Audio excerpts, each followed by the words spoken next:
Hi, welcome back. Bathtub. Somebody told me to say that. Kind of silly. Guys, thanks for coming back to the Napkin Theory. I really appreciate you being here. I'm very excited about this stuff that we're talking about. I've got some friends here with me tonight. Recently, I shared my channel and my thoughts and stuff with my oldest, well, with all three of my children. But my oldest, who is also a YouTuber, she said, "How are you filming this? What equipment are you using?" And I told her my phone. She was like, "You need better equipment." Okay, cool. I get that. She's right. She's very smart. She's 12 and she knows everything. And I love her with everything I've got. But she's right. I do need some better equipment. So I've recruited a crew, a couple of good friends, fellow Avengers, fellow light workers in this army of light that's here to change the world.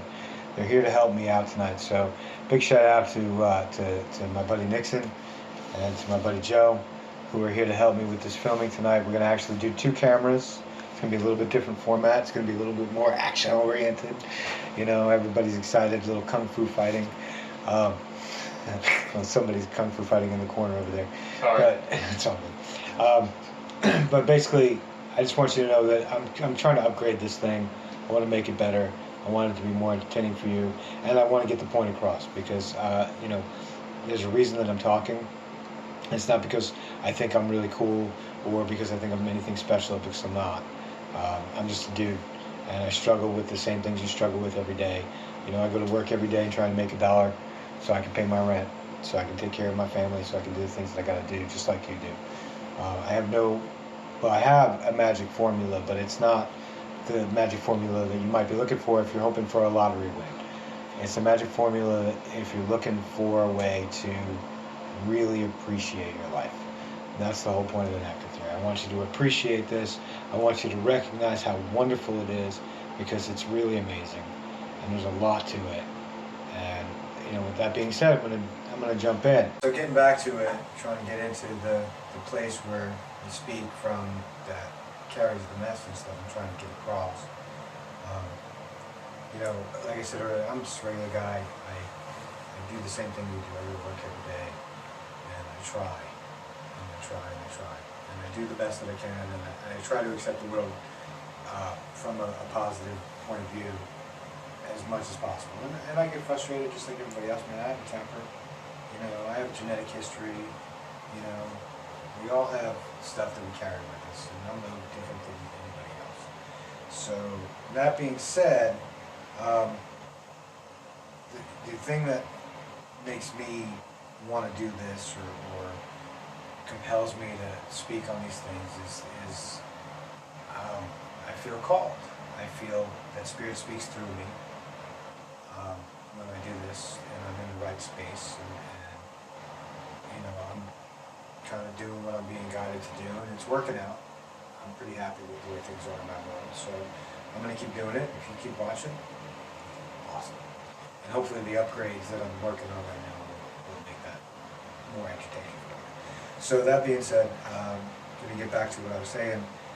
I got these questions, and they're the kind of questions that we all ask at some point, or at every point in our lives, because we're all kind of curious about what's going to happen.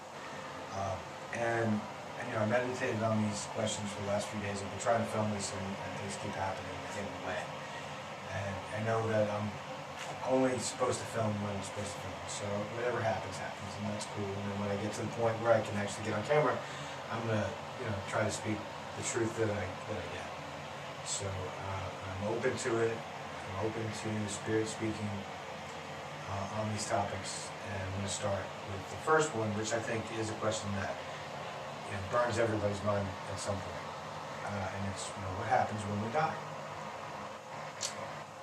What happens when you die? If you're a napkin, if you are the napkin, if you are all that is, what happens when you die? Well, nothing happens.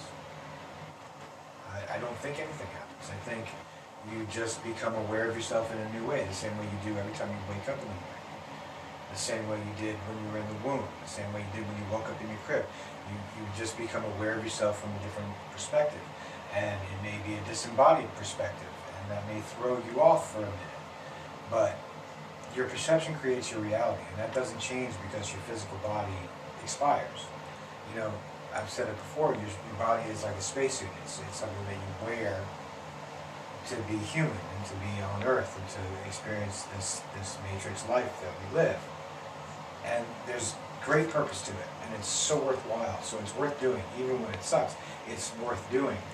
So, you know, being worried about what happens when you die, well, the movie ends, the credits roll. There's a theme song, and whatever your theme song is, the one that sticks with you forever, that's probably the most important one, and you should probably pay attention to that. But you know, you don't go anywhere. There's no physical movement because you're already everywhere. You're already everything. You're already the napkin. You're already your highest self. You're just not aware of it because you're focused on this 3D reality. And that's a good thing. You're supposed to be. You came here for a reason, and you can't accomplish your goal without focusing on the reality that's playing out in front of you. So you may hear spiritual teachers say this is all an illusion. This isn't reality. Yes, it is. This is reality as you're experiencing it right now, so you need to cultivate that. Pay attention to it. Garden it. Culture it. Make it worth it. Live intentionally. Conversation that I just had a little while ago. Like I said, I've got some people here with me who are helping me film these videos now, and they provide more than just technical expertise, which is really helpful. So big shout out to Joe for that. But it's the conversations that we have before I start to film that kind of guide me. Like I came up with these ideas for these questions, and I started thinking about them, and then certain situations evolved in my matrix reality that caused me to teach these concepts on a one-on-one basis to a couple of people, and in teaching them, learning them for myself in a better way so that I can express them to you guys better. So everything happens the way it's supposed to. Everything's lined up to make everything work the way it's supposed to, and that's more just confirmation that what we're talking about is true. And you know, if you know me and you watch these videos, you're like, dude, this guy's nuts. Well, okay, sure, maybe I am. But like I said, I'm getting confirmations constantly that what I'm talking about is truth. So I'm gonna keep doing it. You don't have to keep watching, but I appreciate it if you do, because I hope you get something out of it. So when you die, nothing happens. The only thing that happens is the same thing that happens when you wake up in the morning. You just awaken to a wider reality, or a more clarified reality. When you're dreaming, for most of us, dreams are a little bit muddled.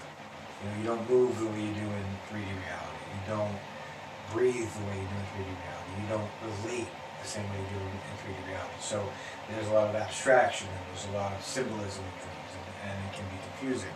But then you wake up, and you're aware of your 3D reality, which is where you normally vibe, so you feel assimilated there, you feel like you get it. So it's clearer. Well, when you die, it gets even clearer than that. It's like the same kind of a quantum leap, and let's throw the word quantum in front of stuff now to make it sound smarter. Just little tricks you catch, watching good movies and stuff. So the point is, the more gusto you throw at it, the better it feels for you. And that's what life is, and that's what death is. It's the same thing. It's no different. It's just waking up to a wider reality. When you became aware of yourself in the womb, or in your crib, or on your big boy bed, whenever you became aware of yourself, think of that moment. And it's your earliest memory. I guarantee it's your earliest memory, because it's the one that turns you into you. So you're never gonna lose that. So it's somewhere in there. You just gotta find it. And when you recognize that, and you realize that that is what awakening is. That is the moment of awakening. We have many moments of awakening throughout our lives, and they happen constantly because we're constantly waking up to a greater reality. Whether we're coming out of the bed, or we're coming out of a daydream on the bus, or sitting at a red light, and suddenly we wake up to the fact that the light is green. These are moments of awakening. You're just becoming more aware all the time. So what happens when you die is you become more aware of a greater reality. You become more aware of yourself as not a physical being, but as a total being. So it's not something to be afraid of. It's not. And even if I'm wrong, guys, let me tell you, if I'm completely off base, and I don't think that I am, but if I'm completely off base, and the universe is a total accident, and life is a total accident, and when you die, you become fertilizer, it won't matter anyway. So what are you worried about? I'll tell you, because that's what I do. What you're worried about is if I'm right. Okay? What you're worried about is living your best life, because if I'm right, it matters. And if I'm wrong, and all you are is fertilizer, then this is the only shot you got. So live like it matters. Either way, it's a win-win. See, the thing is, the truth is not exclusive to people who travel a spiritual path. The truth is exclusive to every available human being, because we all have our own version of truth that is real for us and true for us, and we bring it back to the matrix, we bring it back to all it is, and it becomes accessible to all of us, so we can all experience all of those things together at the same time. So that was question one. What happens when you die? And I've said it like 1,000 times now. Nothing happens when you die except broader awareness. So, put these limiting glasses on. Look at these other questions that I got. Why is life hard? Well, life is what you make of it. I know that sounds cliche, but life is only hard when that's what you expect of it.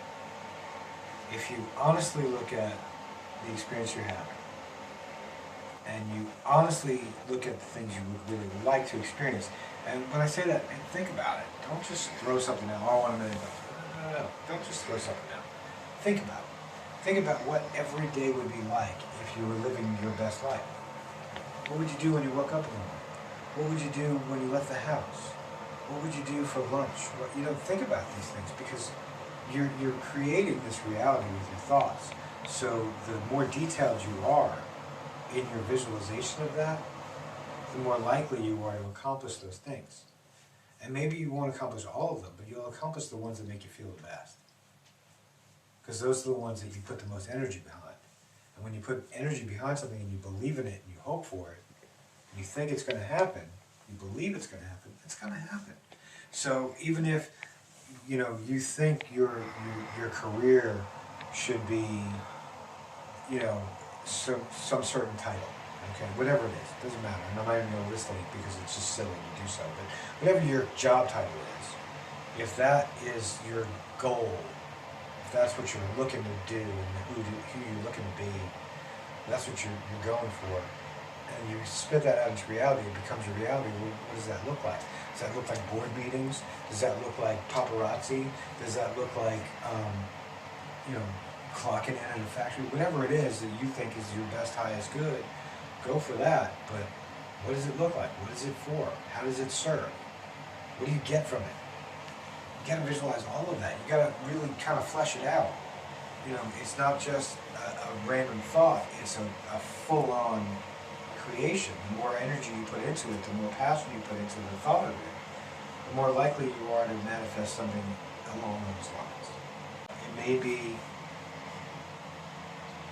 that those lunches that you were hoping to have with that certain person, those are the things you get out of it. Or it may be the job title, but none of the other stuff. Or it may be the salary, but with a different title. Whatever it is, you're going to manifest it for your highest good. So you don't have to worry about how it comes about or what it actually ends up being. You just have to worry about the energy that you put behind it and the results that you're looking for your highest good. So if the best result of your manifestation is falling in love, then that's what you'll get out of it. If the highest good for your manifestation is a better salary, then that's what you'll get out of it, because that's where you put the most energy. And you can try to equalize your energy so you can get everything out of it. And if you're really good at it, and you practice it, you believe it, that's the key, you gotta believe it, then you'll get all of it. You'll get all of it. But it'll be in a form that the universe deems is appropriate. So it may not look like you expected it to, but it will look like what it's meant to look like, and it will feel the way it's meant to feel, and you'll enjoy it. So just be grateful for it. And that's another part, you gotta be grateful. Because if nothing happens when you die, and you become nothing, be grateful for the time when you die. And if everything happens after you die, and you just continue to be aware, be grateful for the experience that led you to that greater awareness. Be grateful. I have a bunch more questions here, and I feel like I would love to just dive into each of them, especially because I just mentioned it, falling in love with somebody. I would want to talk about that next question, and that next question is, why do we fall in love? But I don't want the videos to run too long, because I know, we like small sound bites in our universe. So I don't want to get into everything tonight, because I could talk for 2 hours, and I'd lose half of you right now. And I would much rather you actually get the message in small bits than lose the message in really 1 second. So I'm going to end here with the promise that there's another video coming out really soon, and I'm going to talk about why you fall in love. I'm going to talk about soul connections and soulmates and karmic partners and twin flames, and I'm going to talk about all of that when I talk about why we fall in love, because there's so many reasons to fall in love, and there's so many right reasons to fall in love, that we should really spend an entire episode on that question. And I think it's a far more important question than the question of what happens when you die, because nothing happens when you die, and everything happens when you fall in love. And I do mean everything. So, thank you for joining me tonight. I'm going to film another one real soon about love. I'll see you in the next video. Thank you for coming. Please remember to like, share, subscribe. If you if you feel like this is resonating for you, leave a comment, leave a question. Just give a shout out. Say hey to Joe and to Nixon for helping me out. Thanks for coming by, guys. I'll see you next time. Namaste.